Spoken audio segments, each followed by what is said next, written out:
लेंगे एक static method का और नॉन स्टैटिक मेथड का।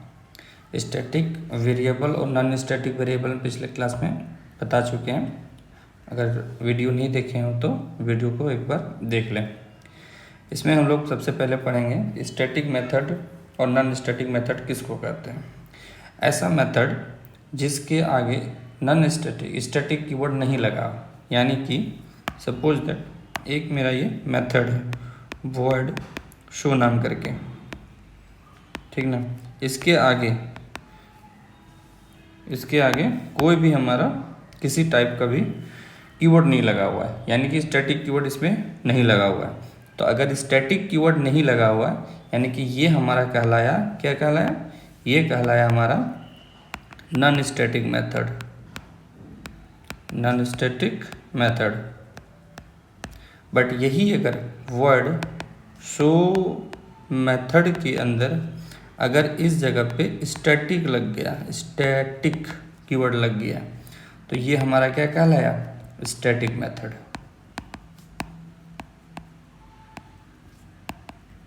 ठीक है, वन बाय वन करके हम लोग पढ़ते जाएंगे। इसका यूज क्यों करते हैं, कैसे यूज करते हैं, कॉल कैसे करते हैं, क्रिएट कैसे करते हैं, सारा चीज़।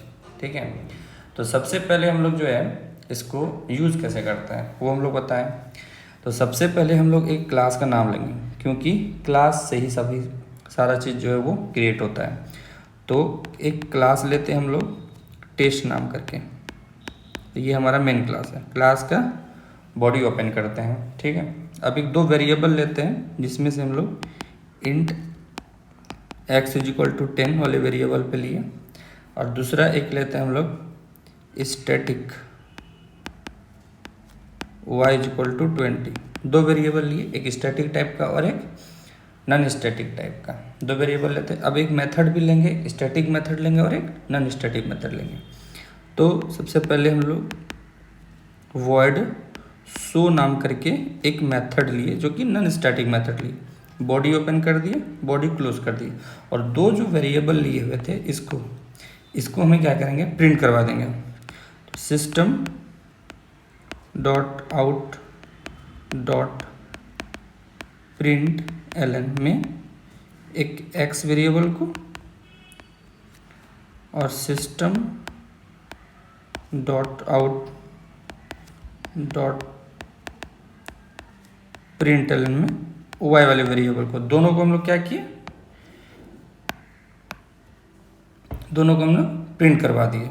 अब जो है हम लोग किए किसको, एक नॉन स्टैटिक मेथड को। अब हम लोग करेंगे नॉन स्टैटिक मेथड को। तो static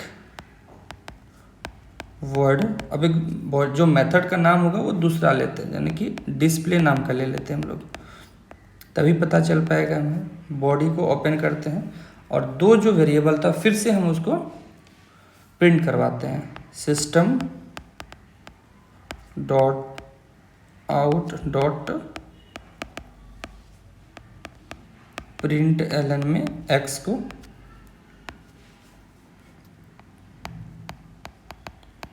system dot out dot println इसमें y को।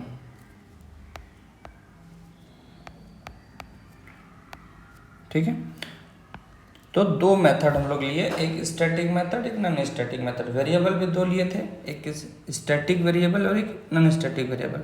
अब हम क्या करेंगे, क्लास को ले चुके हैं, अब एक मेन मेथड क्रिएट करेंगे। जिस तरीके से ये हमारा मेन मेथड नहीं होता है, ये होता है मेथड, सिंपल मेथड सा ये। ठीक है, जिसको हम लोग स्टैटिक मेथड के नाम से जानेंगे, नॉन स्टैटिक मेथड के नाम से जानेंगे। बट मेन मेथड हो अब हमें क्रिएट करना है। जैसे कि मेन मेथड होता है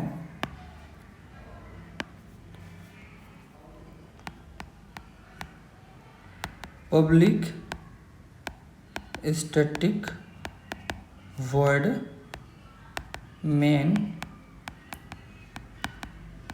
स्ट्रिंग args, ये हमारा मेन मेथड है।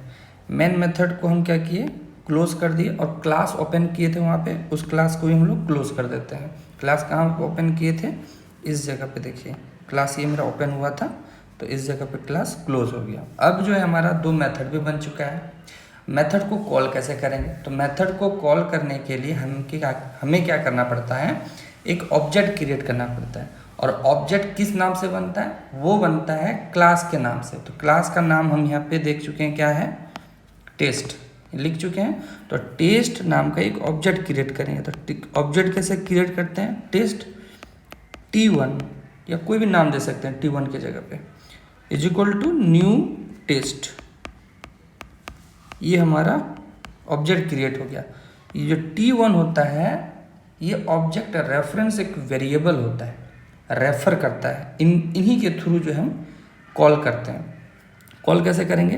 अब जैसे T1 है गया, डॉट मेथड का नाम, जैसे कि नन स्टैटिक मेथड था, वो नाम था शो नाम करके, इसको कॉल कर दिए। एक T1 था, डॉट डिस्प्ले क्या है हमारा? स्टैटिक मेथड है, उसको कॉल कर दिए। तो दोनों को कॉल कर दिए। अब हमें इसको रन करके देखेंगे, प्रैक्टिकल करके देखेंगे प्रैक्टिकल क्लास में, कि कौन से वेरिएबल को कौन से मेथड में एक्सेस होता है, कौन सा वेरिएबल कौन से मेथड में एक्सेस नहीं होता है। अब जो है ये हम प्रोग्राम के थ्रू समझेंगे। तो प्रोग्राम में हम समझते हैं, पहले से हम प्रोग्राम बना के रखे हुए हैं सेम वही नाम करके, क्योंकि वीडियो जो है ज़्यादा लंबा ना चला जाए इसीलिए। क्लास का नाम है मेन, दो वेरिएबल लिए हैं एक्स और वाई, जो कि एक इंस्टेंस वेरिएबल और एक स्टैटिक वेरिएबल है। दूसरा हमारे मेथड है जिसका नाम है वर्ड शो, वो भी एक नॉन स्टैटिक मेथड है। और दूसरा एक स्टैटिक डिस्प्ले नाम करके है, जो कि वो नॉन स्टैटिक था और ये स्टैटिक मेथड है। अब इसमें हम लोग क्या करते हैं, सेम उसी तरह से बनाए हुए हैं, सिर्फ क्लास का नाम हम चेंज कर दिए। क्लास का नाम इसमें मेन है और जो थ्योरी में हम पढ़ाए हैं उसको टेस्ट लिखे हुए थे।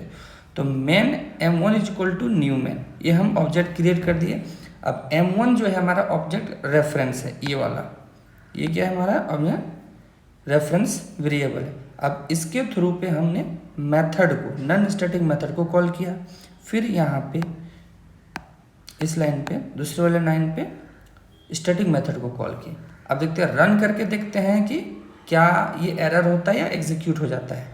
रन पे क्लिक करते हैं तो हमें ये ना 14 नंबर पे ये एरर बताता है। लाइन नंबर जो 14 है उस पर एरर बतलाया जा रहा है। ये बोल रहे हैं कि non static variable x can not be referenced from a static context. यानी कि इनका कहने का मतलब है कि जो 14 नंबर लाइन है ये वाला, ये हमारा जो है ये नॉन स्टैटिक वेरिएबल है। तो स्टैटिक वेरिएबल का काम रहता है कि सिर्फ और सिर्फ स्टैटिक मेथड का काम रहता है कि स्टैटिक वेरिएबल को ही ये एग्जीक्यूट कर पाएगा। बट नॉन स्टैटिक मेथड जो होता है वो दोनों वेरिएबल को, वो स्टैटिक वेरिएबल को एग्जीक्यूट करेगा और नॉन स्टैटिक वेरिएबल को भी ये एग्जीक्यूट करे। अब जैसे इसको हम क्या करते हैं, सपोज दैट इसको हमने शो कीवर्ड एक लगा देते हैं, हाइड कर दिए इसको, ठीक है, डबल कोड के साथ, डबल स्लैश के साथ उसको हम लोग हाइड कर देते हैं, वो अब रीड नहीं करता है, ठीक है। अब इसको रन कर देते हैं। रन करने से हमें ये पता चलेगा कि जो इसका आउटपुट आएगा वो 10 और 20 आएगा। यानी कि जो नॉन स्टैटिक मेथड था उसमें स्टैटिक और नॉन स्टैटिक वेरिएबल दोनों को एक्सेस किया, यहाँ के 10 और यहाँ के 20। और जो स्टैटिक मेथड है वो सिर्फ और सिर्फ स्टैटिक वेरिएबल को वो एग्जीक्यूट किया। तो इस तरीके से हम लोग जो है स्टैटिक मेथड को किस तरीके से कॉल करते हैं, स्टैटिक वेरिएबल और स्टैटिक मेथड और नॉन स्टैटिक मेथड में स्टैटिक वेरिएबल को एक्सेस करता है या नॉन स्टैटिक वेरिएबल को एक्सेस करता है। इस तरीके से हम लोग ये स्टैटिक और नॉन स्टैटिक पढ़ते हैं। आई होप आप लोगों को वीडियो समझ में आया होगा। Thank you.